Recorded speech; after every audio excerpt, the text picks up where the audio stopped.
ซึ่งกองประชุมครั้งนี้แม่นได้พิจารณาหับห้องเอาหลายปัญหาสำคัญพื้นฐานของชาติเป็นต้นแมนบทรายงานโดยสังเขปของท่านนายกรัฐมนตรี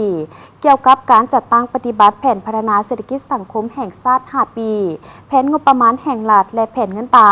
รวมทั้งการจัดตั้งปฏิบัติวาระแห่งชาติว่าด้วยการแก้ไขความยุ่งยากทางด้านเศรษฐกิจการเงิน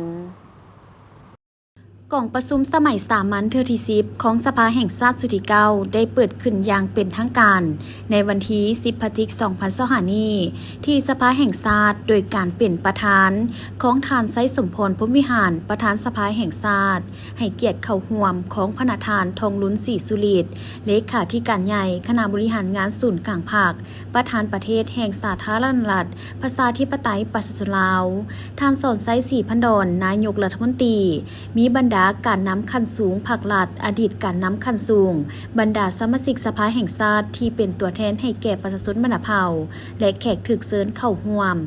ในพิธีท่านไซสมพร พรหมวิหารได้กล่าวเปิดกล่องประชุมว่า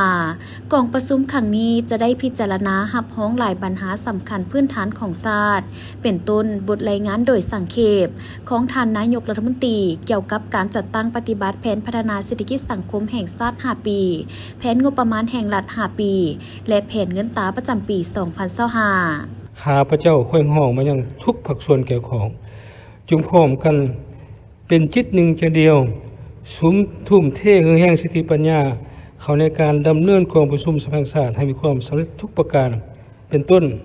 การสนองข้อมูลการค้นคว้าวิเคราะห์วิจัยปัญหาต่างๆให้ละเอียดจ้าแจ้งเพื่อให้การพิจารณาหับห้องปัญหาสำคัญของชาติมีความสอดคล้องกับแนวทางนโยบายของพรรครัฐธรรมนูญกฎหมายนำมาผลประโยชน์ตัวจริงมาสู่ประเทศชาติก็คือประชาชนบรรดาเผ่าข้าพเจ้าคือห้องมัญญมาตรฐานสมาชิกสภาแห่งชาติจงนำใส่สิทธิประชาธิปไตยของตนตามรัฐธรรมนูญกฎหมายที่ได้กำหนดไว้เสริมขยายหัวคิดประดิษฐ์สร้างเสริฐสู้ความรับผิดชอบการเมืองของตนในการสูมสติปัญญาของในการค้นคว้าเนื้อในอย่างลึกซึ้งประกอบความเห็นตรงกันต่างอย่างทีทวนสร้างสรรค์หัดกุมภาวะวิสัยมีเหตุมีผลสอดคล้องกับทางเปลี่ยนแปลงใหม่ของพรรคสภาพความเป็นจริงทางด้านเศรษฐกิจสังคมของประเทศชาติในปัจจุบันพร้อมกันสอบหาวิธีการมาตรการแก้ไขที่แท้เหมาะกับความเป็นจริงและมีข้อเสนอต่อรัฐบาลเพื่อนำไปพิจารณาแก้ไขต่อปัญหาหีบด่วนเข่งห้อนที่ประชาชนก็คือสังคมคล่องค่อยให้พร้อมนี้แก้ไขเพื่อให้เป็นรูปธรรมหลายขึ้นกว่าเก่าพร้อมกันนั้นก็เพื่อสร้างความเป็นเอกภาพสูงต่อบรรดาเนื้อในที่สำคัญมาค้นคว้าพิจารณาในกองประชุมครั้งนี้ให้มีประสิทธิผลสามารถทำห้องออกเป็นมติ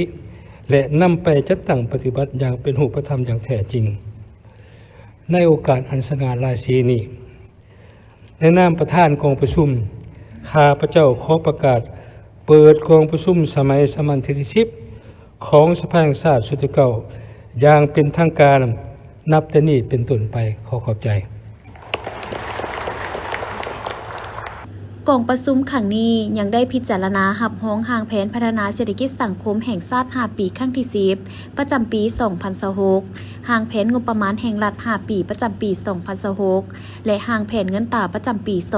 2026การดัดแก้งบประมาณแห่งรัฐรายหับรายจ่ายวิชาการของแขนงการขั้นศูนย์กลางและท้องถิ่นปี 2025และเงินเกินแผนปี 2024บทรายงานการจัดตั้งปฏิบัติวาระแห่งชาติว่าด้วยการแก้ไขความยุ่งยากทางด้านเศรษฐกิจการเงินในระยะ5 ปีและทิศทางต่อหน้าบทรายงานการจัดตั้งปฏิบัติวาระแห่งชาติว่าด้วยการแก้ไขปัญหายาเสพติดในระยะ5 ปีและทิศทางต่อหน้าบทรายงานการจัดตั้งปฏิบัติแผนการเคลื่อนไหวเวียกงาน5 ปี 2021-2025ประจำปี 2025และหางแผนการเคลื่อนไหวเวียกงาน5 ปี 2026-2030ประจำปี 2026ขององค์การกวดสอบแห่ง งรัฐบทรายงานผลการกวดสอบบทสรุปขาดตัวการจัดตั้งปฏิบัติแผนงบประมาณแห่งรัฐประจำปี 2024 ขององค์การกวดสอบแห่งรัฐบทรายงานการจัดตั้งปฏิบัติแผนการเคลื่อนไหวเวียกงาน 5 ปี 2021-2025 ประจำปี 2025 และห่างแผนการเคลื่อนไหวเวียกงาน 5 ปีประจำปี 2026 ขององค์การกวดกาแห่งรัฐบทรายงานผลการกวดกาตามผลการกวดสอบปี 2023 ขององค์การกวดกาแห่งรัฐบทรายงานการจัดตั้งปฏิบัติแผนการเคลื่อนไหวเวียกงาน 5 ปีประจำปี 2025 และห่างแผนการเคลื่อนไหวเวียกงาน 5 ปีประจำปี 2026 ของศาลประชาชนสูงสุดบทรายงานการจัดตั้งปฏิบัติแผนการเคลื่อนไหวเวียกงาน 5 ปีและห่างแผนการเคลื่อนไหวเวียกงาน 5 ปีประจำปี 2026ขององค์การอัยการประชาชนสูงสุดบทรายงานการจัดตั้งปฏิบัติแผนการเคลื่อนไหวเวียกงาน 5 ปีประจำปี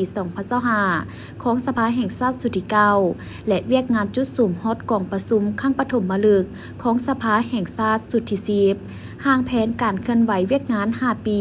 และประจำปี 2026 ของสภาแห่งชาติสุดที่ 10บทรายงานการกะเกี่ยมเวียกงานเลือกตั้งสมาชิกสภาแห่งชาติสุดที่ 10และสมาชิกสภาประชาชนคันแขวงสุดที่ 5มอบไปยั่งยืนการสำเร็จหน้าที่และย่องย้อให้แก่สมาชิกสภาแห่งชาติสุดที่ 9กองประชุมครั้งนี้ยังจะได้รับฟังการชี้แจงของสมาชิกรัฐบาลและภาคส่วนที่เกี่ยวข้องจำนวนหนึ่งต่อคำซักถามของบรรดาทานสมาชิกสภาแห่งชาติพร้อมเดียวกันนั้นจะได้ค้นคว้าพิจารณารับห้องเอาปัญหาสำคัญพื้นฐานของชาติดังนั้นเพื่อรับประกันให้การตกลงของกองประชุมนี้มีคุณภาพมีประสิทธิผลและบรรลุผลตามแผนการที่วางไว้ประธานสภาแห่งชาติได้เรียกร้องมายังทุกภาคส่วนที่เกี่ยวข้องจงพร้อมเพรียงกันเป็นจิตหนึ่งใจเดียวทุ่มเทเหือแห่งสติปัญญาเข้าในการดำเนินกองประชุมสภาแห่งชาติให้มีผลสำเร็จตามระดับคาดหมาย